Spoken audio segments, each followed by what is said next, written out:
4 years ago is when I'd say all this really started.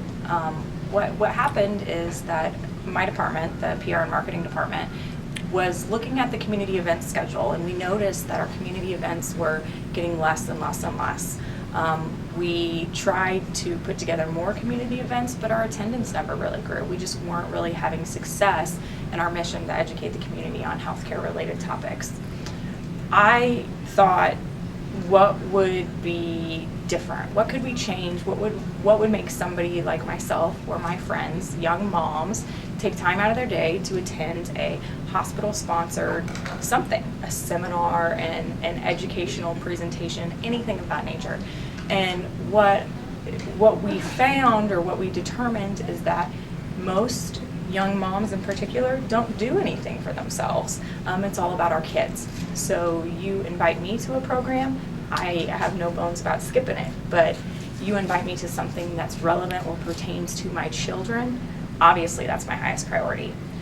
So that's when we sat down and we decided to approach our community education a little bit differently, and we decided that we were really going to hone in on children and really target kids.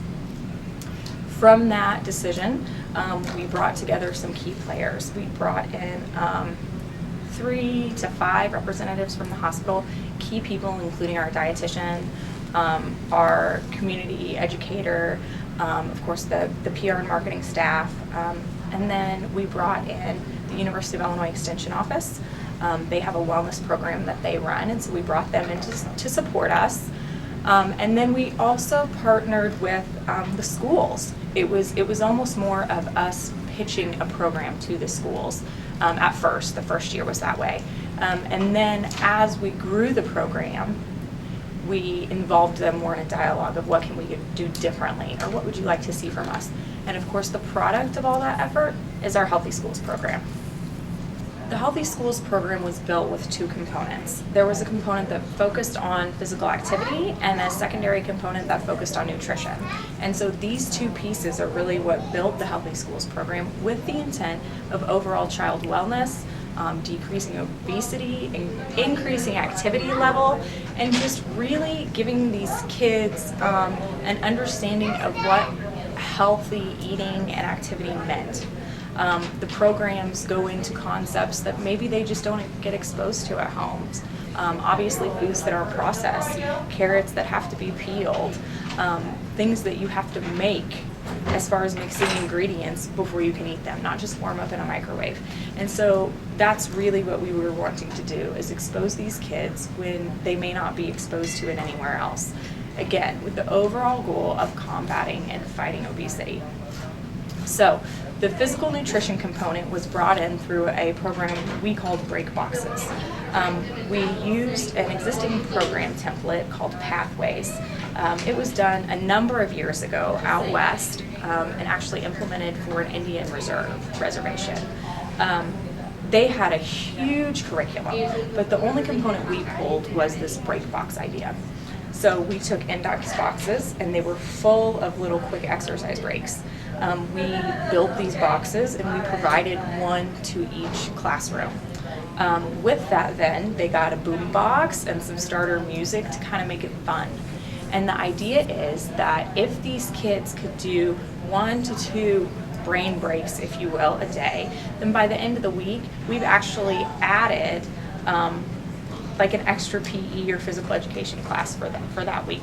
So that was a really, we thought that could really make a difference, really make a big impact, and we gave them all the tools that they needed to do that. The second piece of the Healthy Schools program then was the nutrition component. So the dietitian, Jan Coombe, and then the wellness educator from the Extension Office, Mary Liz Wright, that was their piece. And so they developed those programs, and then 1 or the 2 of them would go into the schools and teach those lessons. So they were offering those lessons at least every other month, giving those school kids exposure to that side of the program. As we've worked then to develop and implement the Healthy Schools program, it's kind of been a kickstart for other programs that we're now offering within the school systems. So we have 7th graders that come in for a full day tour of the hospital and family medical center. with careers in mind. So we're really trying to give them an exposure to a wide array of healthcare careers that go beyond the doctors and nurses that you typically think of. We do those tours. We also, this year, for the first time, did the Henry the hand washing, hand hygiene program. And so we did that in first grades throughout the county. We offered that program to them kind of as really a foundational or building block into the other health education offerings that will come. We also made an impact on freshmen. We taught the freshmen, certified them in CPR and basic first aid, the Heimlich maneuver. We also did a diabetes screen for all freshmen who wanted to participate with a parent permission form, of course, just kind of to gauge the type 2 diabetes awareness and level within our community. So we're hoping that in the end what we'll have is a whole menu, if you will, of healthcare offerings for the students within our community. Those students then take what they learn home to their parents, and the parents have that higher level of engagement because it all stemmed from their children.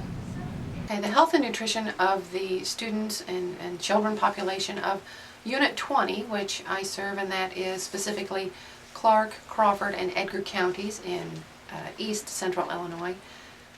The obesity rate for adults is around 27%, and children is very similar to that, with some statistics coming in as high as 34%.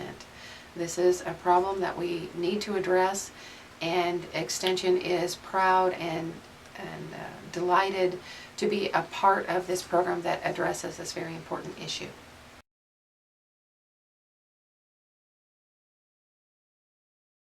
The role of the University of Illinois Extension in the development of this program was based mostly on our research material that the University of Illinois Extension provides on any number of subjects, this being the nutrition and wellness and childhood obesity. We gathered with representatives of Paris Community Hospital and brainstormed about different types of programming. My thought, as someone who frequently visited classrooms, was that the teachers really didn't need one more thing to do.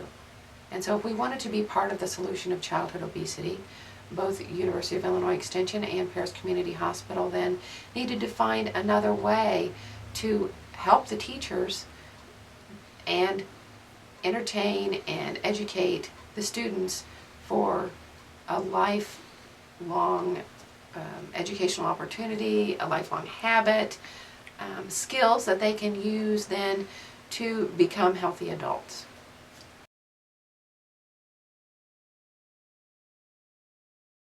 So what do I hear about the program in the community? Oh my goodness, I have parents coming up to me and telling me that they tried a recipe at home that we had experimented with in the class.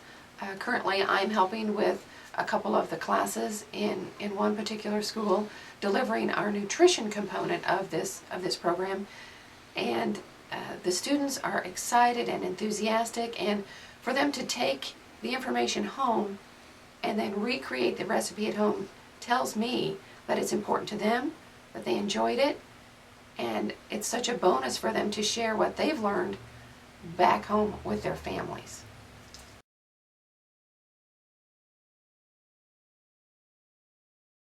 Well, currently we are working with the 4th graders in Edgar County, and one of the schools we have delivered the program to for a couple of years has taken it upon themselves to expand the concept of the activity component.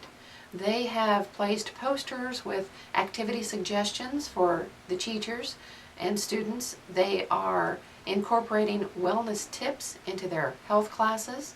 They're asking me to insert wellness information and nutrition information into their programs at their musical concerts. We've set up booths at their open house illustrating, for example, we did one where it was how much sugar is in the common beverages that you drink. Just little things that are beginning to make a difference. Our first point of contact is the 4th graders. They bring the recipes home to their parents. The teachers talk with other teachers. Administration gets involved. And all of this can only help overcome the problem of childhood obesity.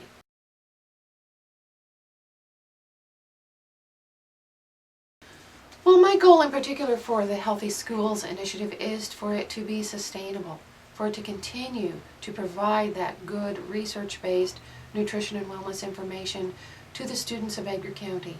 Ideally, expand it to more than 4th grade.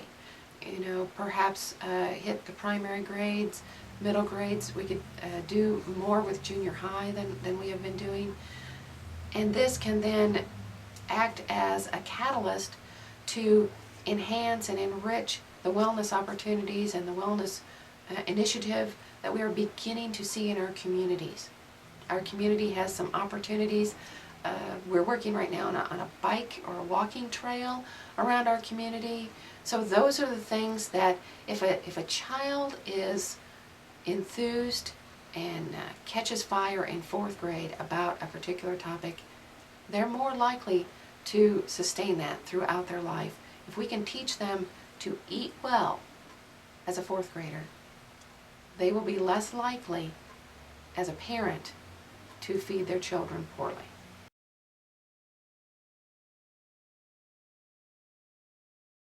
When we began, it was my challenge to see if the teachers would be agreeable to it. And fortunately, we've had really success with the educators that we have worked with within the school systems. I do go to 4 different schools. There are potentially 5 to 6, so we have room to grow, and we're looking forward to that. I get out as far as 20 miles to one of the schools at the very edge of the county on the west side. And I have an opportunity to visit them 4 times a year.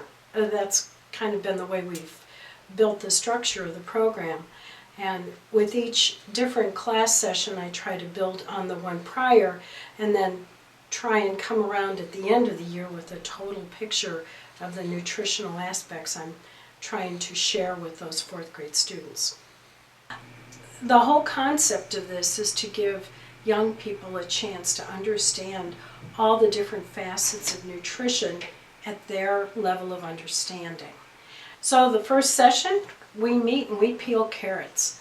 I've had an opportunity to get the kids to admit that most of the time the carrots that they know come in a bag, and they're kind of oblong and look like little tiny sausages. And a lot of them have never seen a whole carrot, let alone held a peeler to try and get through the peeling situation.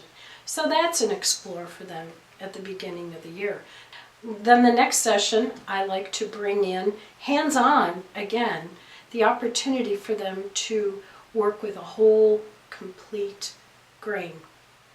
We start out with the grains toasted, and I put them in the big pan after we heat up honey and canola oil, and everybody in class gets to come up and stir in that hot mass of mixture to go ahead and try and put together the elements for the granola bars. And so we're trying to make it kid-friendly and home-friendly so that the transition of going from the group setting in the classroom with me, they can take the recipe home, which I provide them, and they can take it home and try it at home. And then the next session that we have, the third one I like to bring forth, is one that involves the complexity of whole grains and high protein, and that ends up being hummus. Hummus is a blend of garbanzo beans, which is a bean that our young people in Edgar County have never tried. And so this gives them a chance to taste something, touch it because they're helping mash it into the recipe, gives them an opportunity then to taste it after we've put the whole thing together.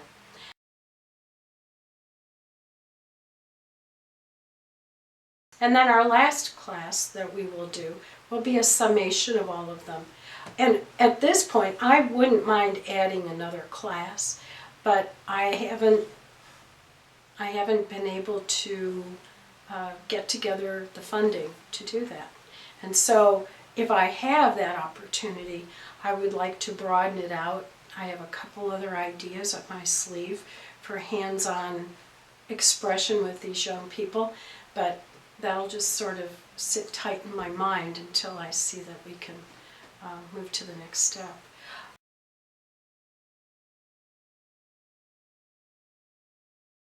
Another reason that I felt it was a good idea to get started on this adventure of healthy schools was within the body of my practice, especially in the outpatient clinic, I have been having to counsel younger and younger people who have unfortunately become rather large.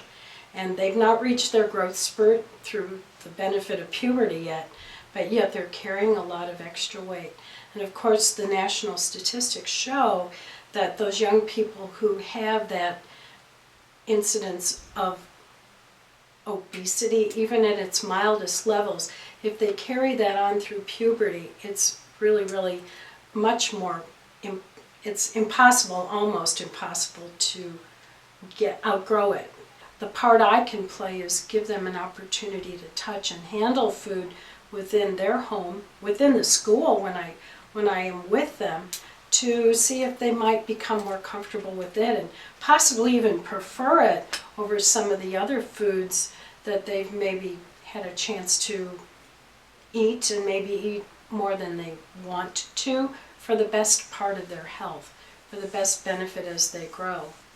And so to try and help stem this situation of obesity, it just seemed like a really positive idea to give this a real shot and go out there and see if we could help young people.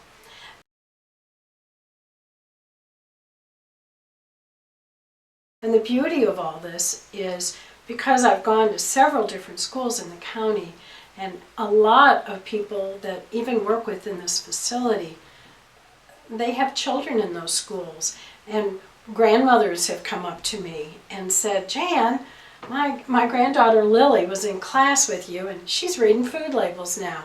And this person was beaming. As a grandmother, we're always proud of what our grandkids will do. But then I've had other moms come up to me and say, "I got the recipe for the granola bars. I guess we're going to have to make those, aren't we?" So I know that there's a lot of feedback that comes around, and it's being chatted up and down, and I'm excited about it. And just to know that the kids really are interested enough to want to try those things and have mom and dad be a part of it is just really inspirational to me.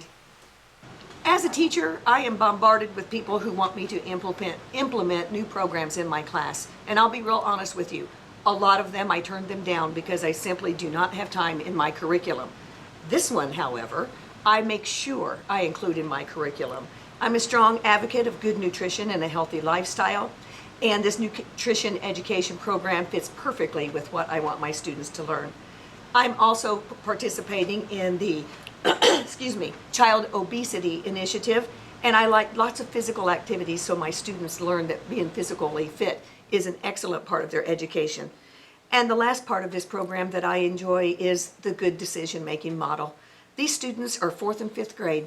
They're on the cusp of going out into the world and making decisions for themselves.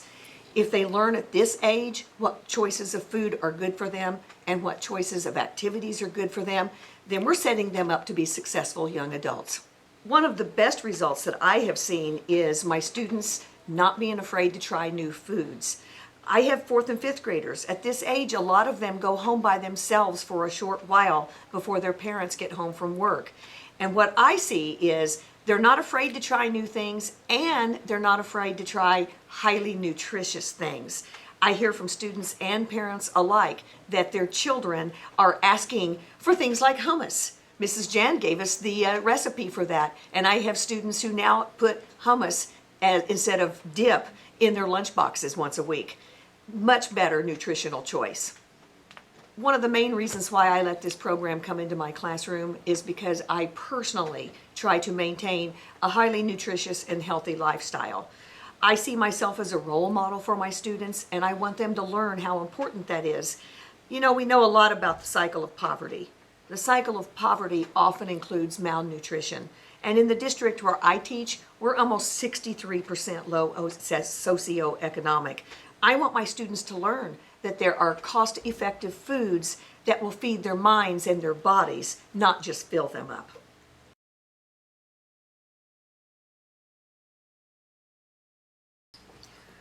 My goal for the program is that my students learn to be good decision makers. They know what sources are available out there for them nutritionally and physical activity wise, and they're not afraid to go try them.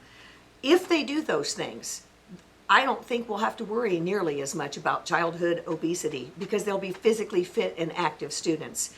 If we're making good nutritional choices for them, those students can do something that ensures that they become academically and, in the long run, career-wise, successful individuals. That's my goal.